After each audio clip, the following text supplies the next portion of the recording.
Dear students, previous class में हमने जो चैप्टर हमारा 3 है उसमें हमने Hitler rise to power and the restrictions of democracy, तो डेमोक्रेसी का किस प्रकार रेस्ट्रिक्शंस किया गया वो हमने देखा था।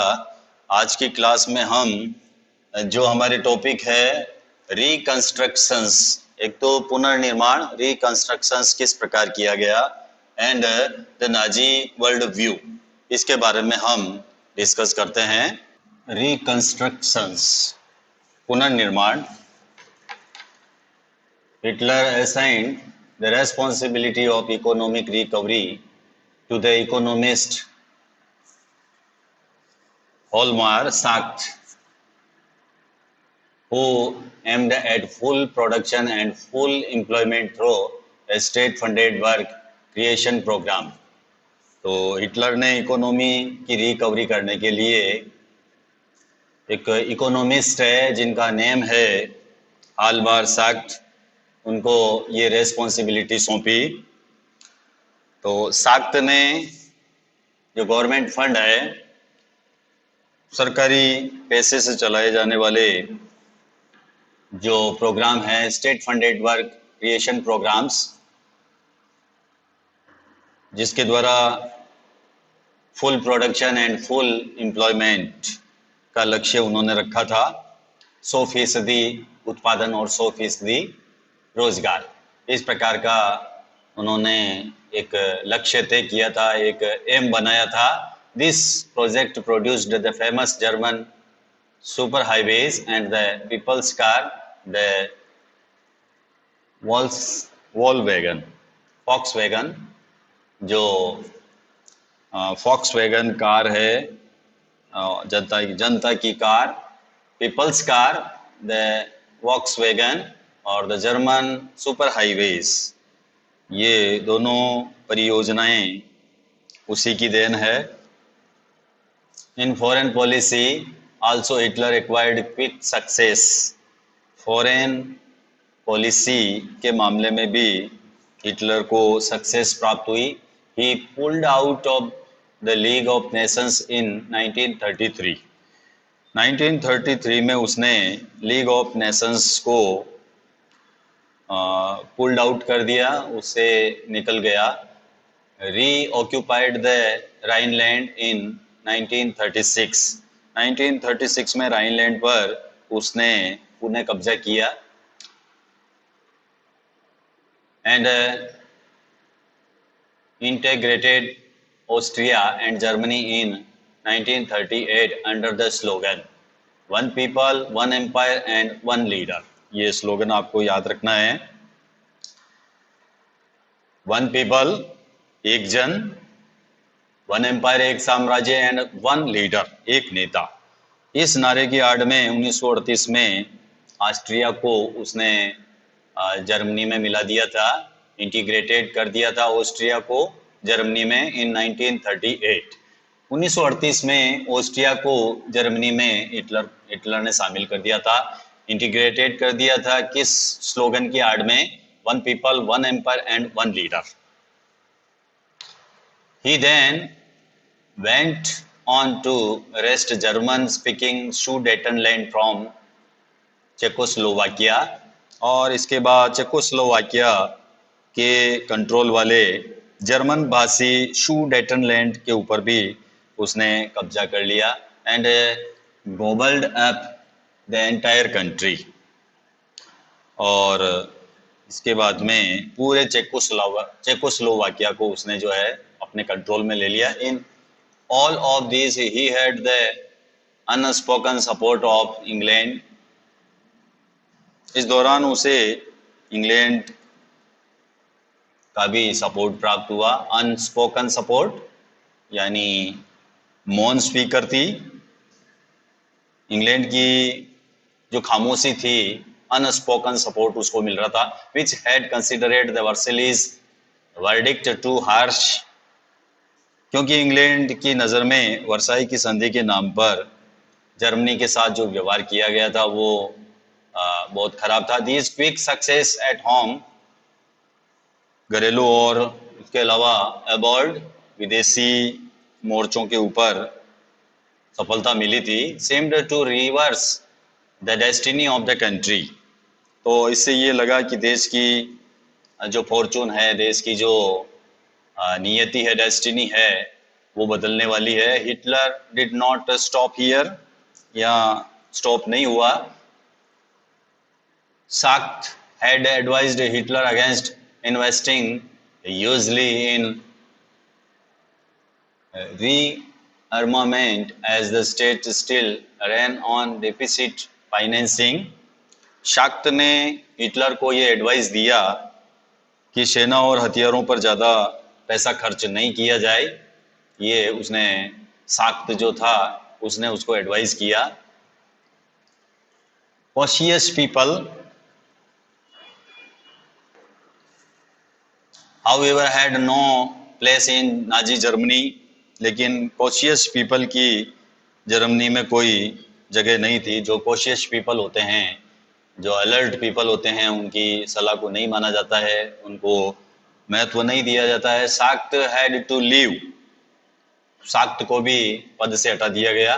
Hitler choose war as the way out of the approaching economic crisis. शाक्त को हटाने के बाद हिटलर ने आर्थिक संकट से निकलने के लिए वार का सहारा लिया। Resources were to be accumulated through expansion of territory। वे राष्ट्रीय सीमाओं का विस्तार करते हुए ज़्यादा से ज़्यादा resources को कलेक्ट करना चाहता था। इन सितंबर 1939 में जर्मनी इन्वेडेड पोलैंड, पोलैंड के ऊपर उसने इन्वेडेड कर दिया, हमला कर दिया। This started war with France and England. इससे फ्रांस और इंग्लैंड से भी उसका युद्ध शुरू हो गया। इन सितंबर 1940 में tripartite pact was signed between Germany, Italy and Japan. ये बहुत इंपॉर्टेंट है। 1940 में एक त्रिपक्षीय संधि के ऊपर उसने साइन किया था, जो जर्मनी, इटली, जापान के बीच में हुई थी। ये ध्यान रखना आपको। इन सितंबर 1914 में एक ट्राईपार्टिट पैक्ट हुआ था, जो जर्मनी, इटली एंड जापान के बिटवीन ये हुई थी। Strengthening Hitler's claim to international power. इस संधि से अंतर्राष्ट्रीय समुदाय में हिटलर का जो पावर है वो मजबूत हुआ। Puppet regimes supportive of Nazi Germany. इसके अलावा यूरोप के puppet regimes supportive of Nazi Germany were installed in a large part of Europe. तो यूरोप के ज़्यादातर देशों में नाजी जर्मनी का सपोर्ट करने वाले जो प्यूपेट गवर्नमेंट थी उनको एस्टेब्लिश कर दी गई। यूरोप के ज़्यादातर जो रीजन्स थे वहाँ पर नाजी जर्मनी को सपोर्ट करने वाले जो प्यूपेट रिजाइम्स जो है वो प्यूपेट गवर्नमेंट्स जो है वहाँ पर स्थापित कर दी गई। बाय द एंड ऑफ 1940 के अंत में Hitler was at the pinnacle of his power. तो पिन एकल पावर के ऊपर था। 1940 के अंत में हिटलर जो है पावर के शिखर पर था, बहुत सारी पावर थी उसके पास में। Hitler now moved to achieve his long term aim of conquering eastern Europe. Hitler ने अपना जो ध्यान था वो सारा ध्यान पूर्वी यूरोप को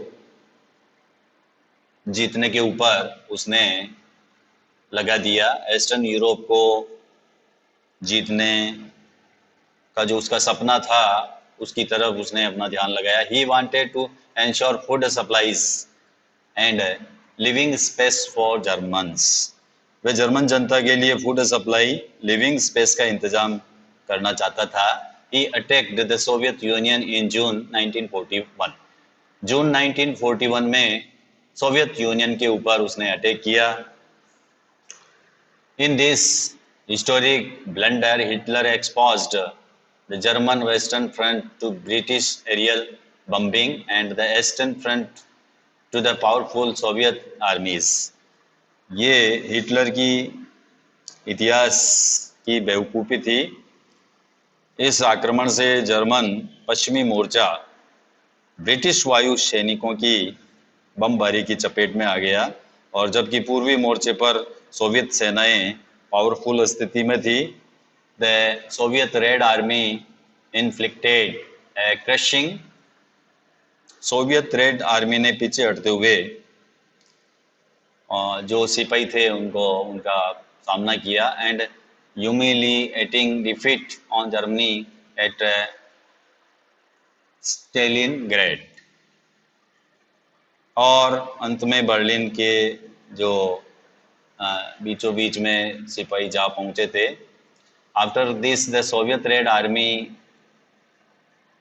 hounded out the retreating German soldiers until they reached the heart of Berlin, establishing Soviet hegemony over the entire Eastern Europe for half a century thereafter. तो सोवियत रेड आर्मी ने पीछे हटते हुए जर्मन सिपाहियों का पीछा किया, और अंत में बर्लिन का जो बीचों बीच का भाग था उस वहाँ पर वो पहुँच गए। एंड इस घटना ने अगली आधी सदी तक समूचे पूर्वी यूरोप पर सोवियत का जो वर्चस्व था, सोवियत वर्चस्व को उसने जो है स्थापित कर दिया, establishing Soviet hegemony of the entire Eastern Europe. Meanwhile,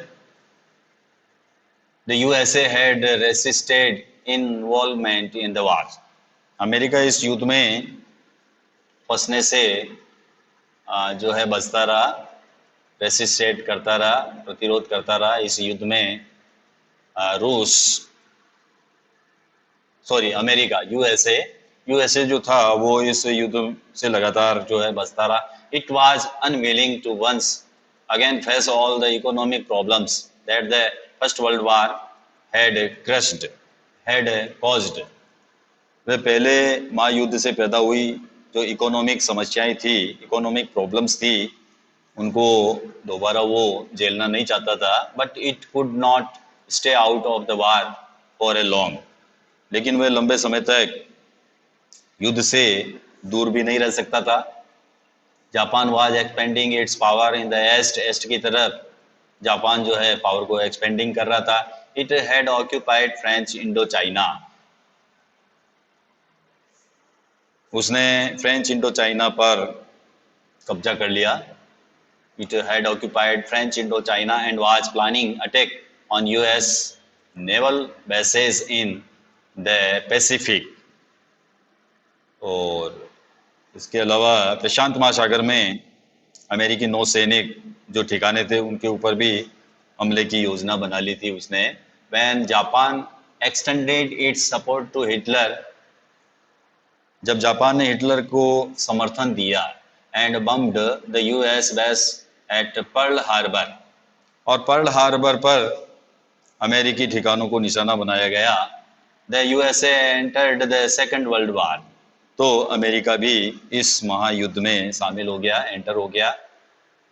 the war ended in मई 1945। वार का जो एंड हुआ था 1945 में, मई 1945 में वार एंडेड हुआ विद हिटलर्स डिफीट। हिटलर की पराजय के साथ में ही ये वार समाप्त हुआ। And the US dropping of the atom bomb on Hiroshima in Japan.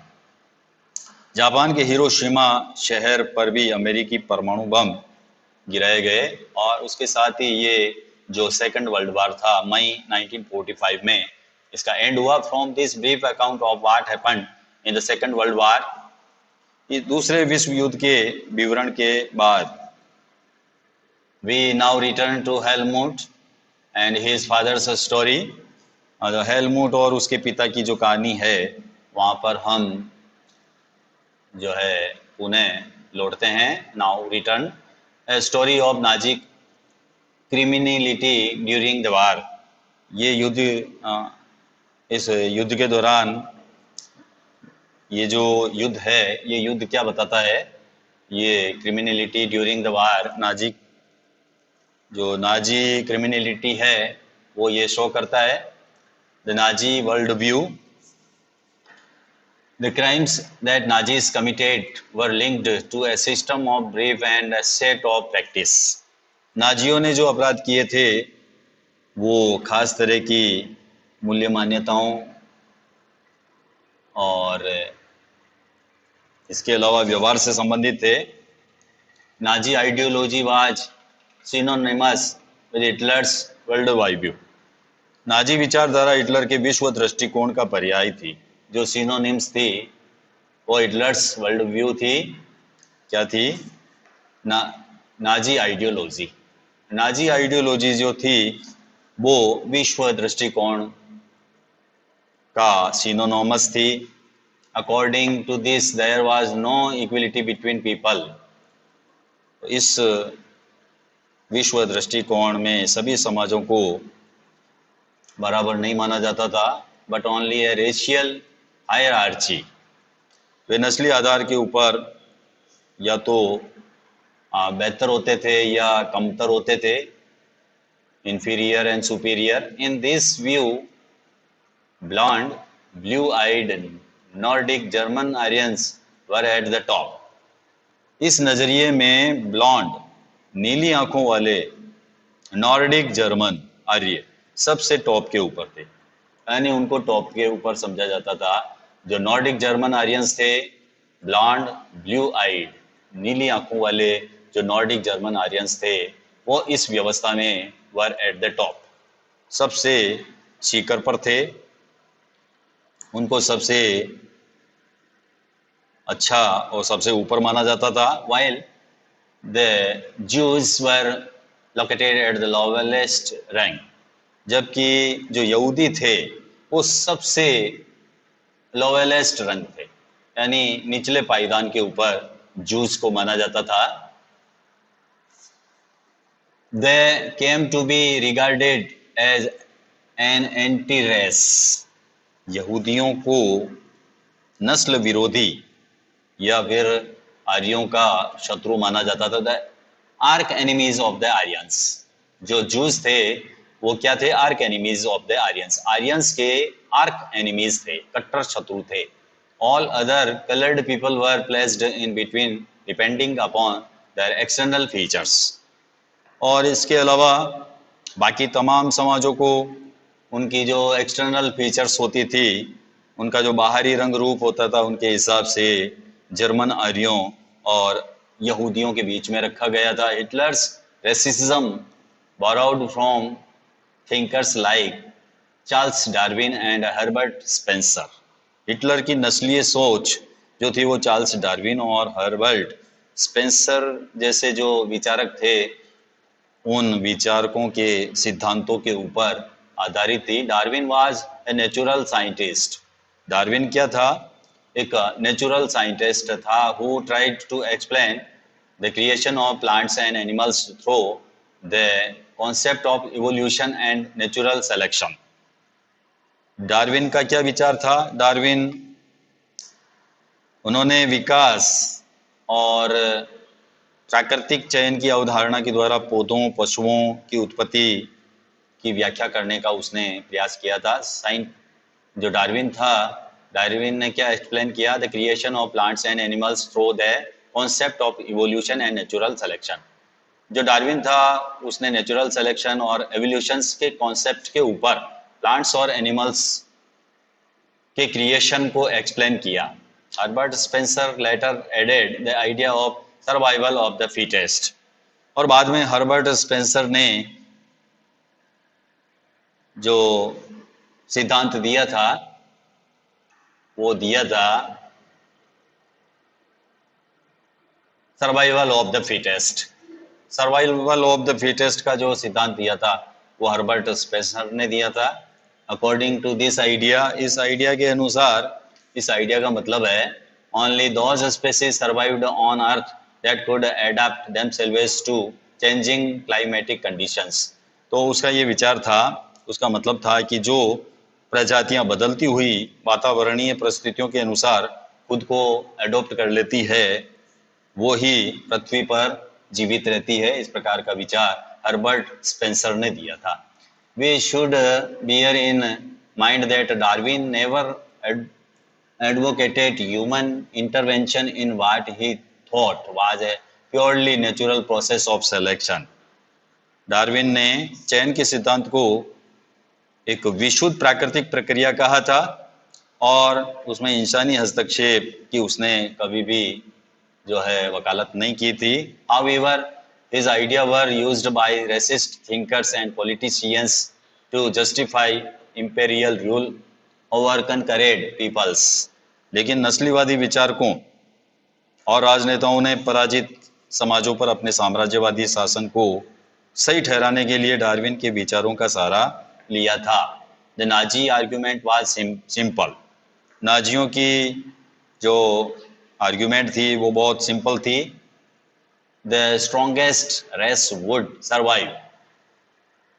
उनकी दलील क्या थी? जो नस्ल सबसे ताकतवर है, जो जाति सबसे ज्यादा स्ट्रॉन्ग है, सर्वाइव, वो जिंदा रहेगी। And the weak ones would perish. और जो सबसे कमजोर नस्लें हैं वो खत्म हो जाएगी। The Aryan race was the finest. तो आर्य जो है वो नस्ल में सर्वश्रेष्ठ है। It had to retain its purity, became stronger and dominate the world. तो आर्य क्या है? आर्य सर्वश्रेष्ठ है, अपनी शुद्धता बनाए रखती है। तो आर्यों को ताकत हासिल करनी है और दुनिया के ऊपर डोमिनेट करना है, वर्चस्व कायम करना है। The other aspect of Hitler's ideology related to the geopolitical concept of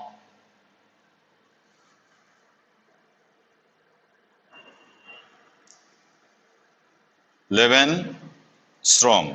Hitler की विचारधारा का दूसरा जो पहलू है लेवेन साउंड। लेवेन साउंड का दूसरा उसका कॉन्सेप्ट है। हिटलर की जो कॉन्सेप्ट है उसका दूसरा पहलू लेवेन साउंड, यह जीवन परिधि की भू राजनीतिक अवधारणा से संबंधित था। जियो पॉलिटिकल कॉन्सेप्ट, ये जो लेवेन साउंड का जो पहलू था वो किससे संबंधित था? वो जियो पॉलिटिकल कॉन्सेप्ट से संबंधित था और लिविंग स्पेस, और लिविंग स्पेस से वो संबंधित था, जीवन परिधि से वो संबंधित था। ही बिलीव्ड, वह मानता था, that new territories had to be acquired for settlement. वो ये मानता था कि अपने लोगों को बसाने के लिए ज्यादा से ज्यादा टेरिटरीज पर कब्जा करना जरूरी है, एक्वायर्ड करना जरूरी है। This would enhance the area of the mother country. इससे मदर कंट्री का क्षेत्रफल बढ़ेगा। while enabling the settles on new lands to retain an intimate link with the place of their origin। और नए इलाकों में जाकर बसने वालों को अपने जन्म स्थान के साथ गहरे संबंध बनाए रखने में मुश्किल नहीं होगी। It would also enhance the material resources. इसके अलावा जो मटेरियल रिसोर्सेज है, जो संसाधन है, उनको भी इकट्ठा किया जा सकता है। Enhance the material resources and power of the German nation. German राष्ट्र के लिए संसाधन और शक्ति इकट्ठा की जा सकती है। Hitler intended to extend German boundaries by moving eastwards. पूर्व में हिटलर जर्मन सीमाओं को और भी एक्सपेंशन करना चाहता था, विस्तार करना चाहता था। To concentrate all Germans geographically in one place, ताकि सारे जर्मनों को भौगोलिक दृष्टि से एक जगह उनको इकट्ठा किया जा सके। जर्मन को जियोग्राफिकली इन वन प्लेस पर उनको कंसंट्रेट किया जा सके, इसलिए वो अपनी सीमाओं को फैलाना चाहता था। Intend to extend German boundaries, German boundaries को एक्सटेंड करना चाहता था। किस लिए? ताकि वो जर्मन्स को जियोग्राफिकली इन वन प्लेस पर कंसंट्रेट कर सके Poland became the laboratory for this experimentation. Poland इस धारणा की पहली प्रयोगशाला बनी। पोलैंड के ऊपर उसने कब्जा किया तो पोलैंड जो बना became laboratory for this experiment. ये जो हिटलर का एक्सपेरिमेंटेशन था उसका पहली लेबोरेटरी पोलैंड बना। पोलैंड के ऊपर उसने सबसे पहले कब्जा किया। Establishment of the racial state, नस्लवादी राज्य की स्थापना किस प्रकार हुई? Once in power the Nazis quickly began to implemented their dream of creating an exclusive racial community of pure Germans by physically eliminating all those who were seen undesirable in the extended empire. सत्ता में पहुंचते ही, power में पहुंचते ही नाजियों ने शुद्ध जर्मनों के विशिष्ट नस्लीय समुदाय की स्थापना के जो सपने थे उनको लागू करना चालू कर दिया। Nazis wanted only a society of pure and healthy Nordic Aryans. तो नाजी क्या चाहते थे? नाजी शुद्ध और स्वस्थ नॉर्डिक आर्यों का समाज बनाना चाहते थे। They alone were considered desirable. उनकी नज़र में केवल ऐसे लोग ही डिजायरेबल थे। Only they were seen a worthy of prospering and multiplying against all others who were classed as undesirable. उनकी नज़र में केवल ऐसे ही लोग डिजायरेबल थे, केवल यही लोग थे जिन्हें तरक्की और वंश विस्तार के योग्य माना जा सकता था, बाकी सब अनडिजायरेबल थे। This meant that even those Germans who were seen as impure or abnormal had no right to exist.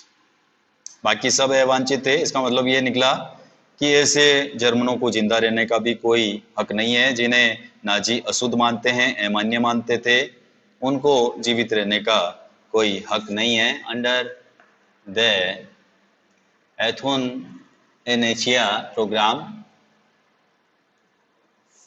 Euthanasia कार्यक्रम, जिसके अनुसार Helmut father's along with other Nazi officials had condemned to death many Germans who were considered mentally or physically unfit. Euthanasia कार्यक्रम के तहत, जिसको हम दया मृत्यु भी कहते हैं, इसके अनुसार बाकी जो नाजी अफसर थे उनके साथ साथ हेलमुट के फादर ने भी असंख्य ऐसे जर्मनों को मौत के घाट उतारा जिनको वो मेंटली और फिजिकली अनफिट कंसिडरेट करता था।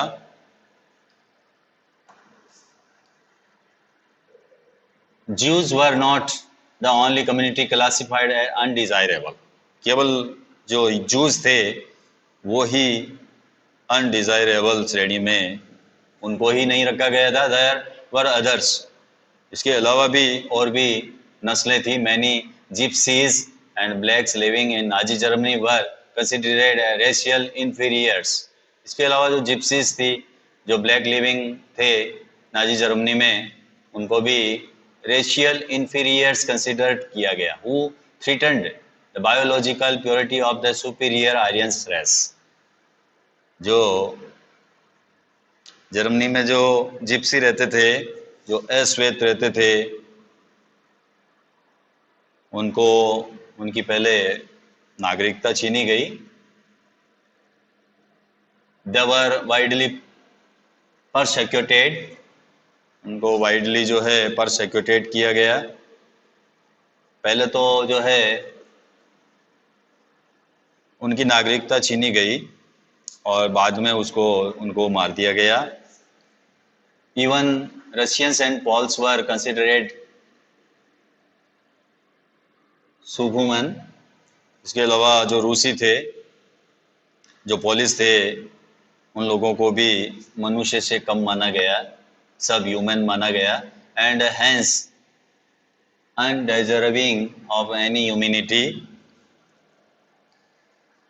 When Germany occupied Poland and parts of the Russia, जब जर्मनी ने पोलैंड और रूस के कुछ हिस्सों के ऊपर कंट्रोल कर लिया, कब्जा कर लिया, कैप्चर कर लिया, captured civilians were forced to work as a slave labour.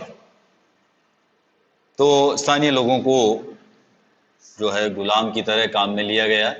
Many of them died simply through hard work and starvation. और उनमें से बहुत सारे काम के बोझ से, भूख से मर गए थे।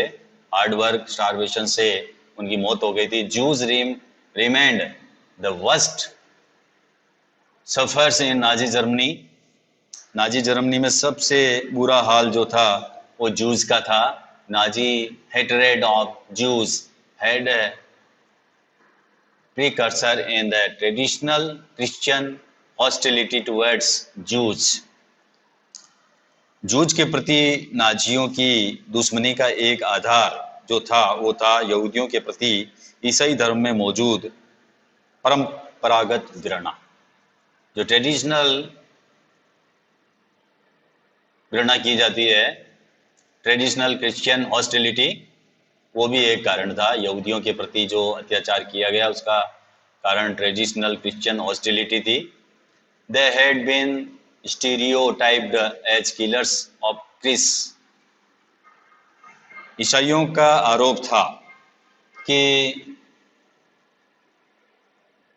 क्रिस को मारने वाले जो थे, यानी ईसा मसीह को जो मारने वाले थे, वो भी जूस थे एंड यूजर्स। तो उनका ये आरोप था, ईसाइयों का आरोप था कि ईसा मसीह को यहूदियों ने ही मारा था। और वो जो है आदतन क्या है, यूजर्स है। वो यूजर्स का मतलब होता है कि जो अपराधी होता है उसको यूजरर्स बोलते हैं। अनटिल मेडिवल टाइम्स, मध्यकाल तक, जूज वर बैर्ड फ्रॉम ऑनिंग लैंड। यहूदियों को जमीन का मालिक बनने की मनाही थी।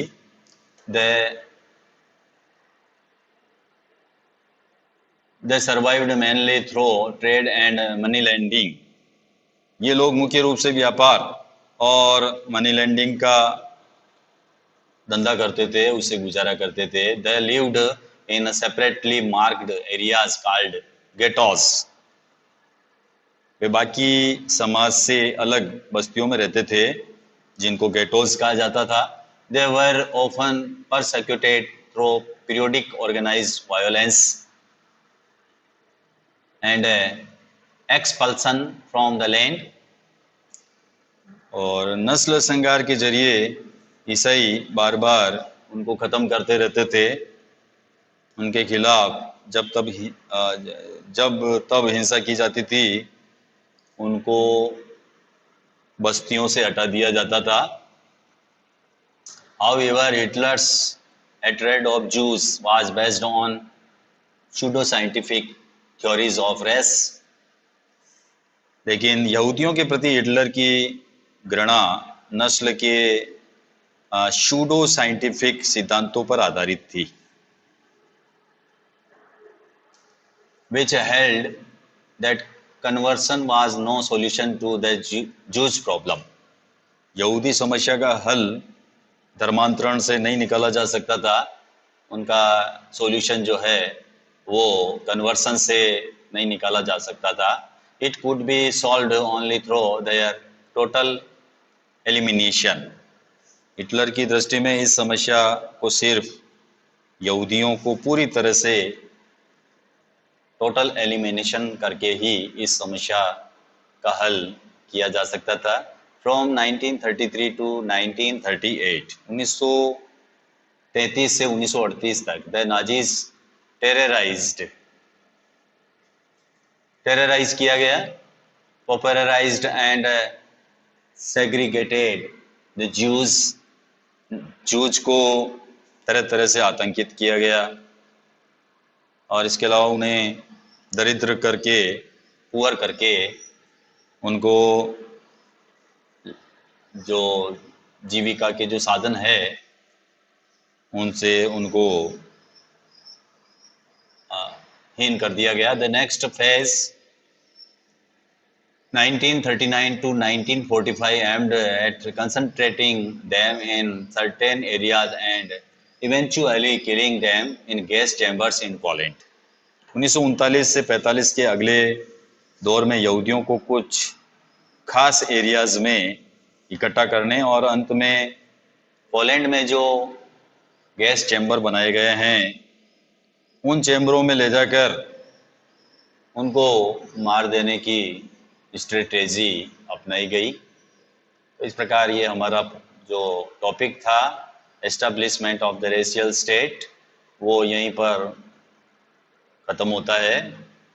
मिलते हैं next topic the racial utopia, जिसके ऊपर हम चर्चा करेंगे। तो thank you, have a nice day.